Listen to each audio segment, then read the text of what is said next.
Art may be permanent, but the feeling you get from it isn't. In my experience, walking through an art gallery is like mindlessly scrolling through social media. You're mostly just going through, looking at each thing, and maybe something invokes some kind of response from you, but even if that thing is an art piece or a funny meme you saw on TikTok, that feeling you get from it is temporary. In a way, the art piece is only ever alive for you when you first see it or experience.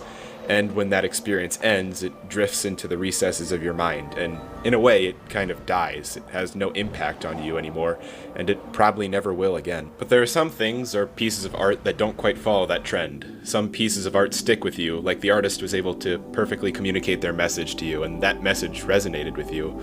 Almost as if the artist took a piece of themselves and put it into their work, and you can see a reflection of yourself in that piece. For some people, this piece of art could be a painting, could be a music, maybe some weird structure that's probably overpriced. But for me, one of those experiences was a game called Abzu. Many people may not consider video games art, which is why I'd like to use Abzu to argue that they are, and in my opinion, the best medium to experience art. But Abzu doesn't play like most games. It doesn't want you to overcome some sort of challenge. There's no fighting, no puzzles, no game overs, and frankly, no difficulty to the game whatsoever. I mean, the gameplay mostly consists of you just looking around and swimming, which on the surface isn't that amazing of a pitch for a game. But here's the thing about Abzu. Every frame and every second of this game looks like it could be its own work of art, like its own painting. And this game encapsulates this idea of stepping into a painting and just having the painting become a reality. While at its core, Abzu is an extraordinarily simple game, a big part of what it does do is it tells you a story.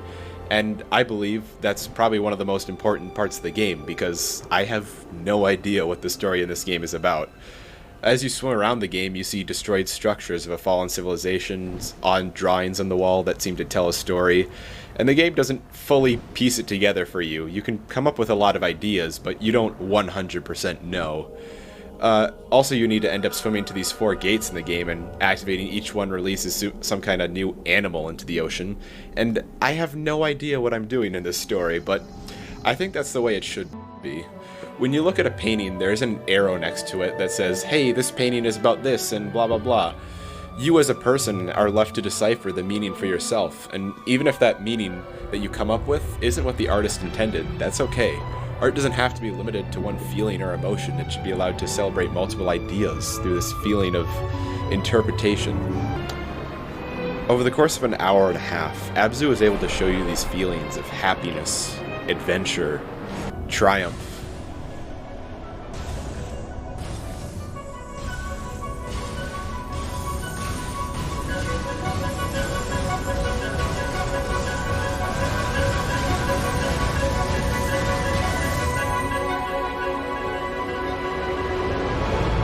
Curiosity, sadness, and even fear.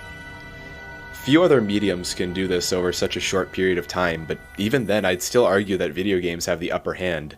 There's a big difference in storytelling in movies versus storytelling in games. In movies and TV shows, you're just shown a story, but in video games, you have to take the driver's seat. You are the one at the center of the story, and it just helps to create this feeling that you are invested and involved in the story. Right now I feel like I'm trying to explain color to a blind person, but you know what? If you get what I'm saying, you get what I'm saying, alright? Alright, now I'm going to give you my ultimatum as to why I believe video games are art. Earlier I mentioned that music was a form of art. I doubt anyone disagreed with me there when I said that, so would the music in Abzu not be considered art because it's in a video game? If I took a screenshot in Abzu, is that not art? But if I painted that exact same screenshot, would that be art? But yeah, bluntly speaking, I think the game is good. It has really pretty music and nice art. I made this video essay short because it's my first one, and I'm not making a 10-minute video essay when my first one's obviously going to suck. I'm going to learn from it. Okay, please slap that subscribe button. Alright, yeah, I hope you enjoyed. Bye. Abzu's a good game.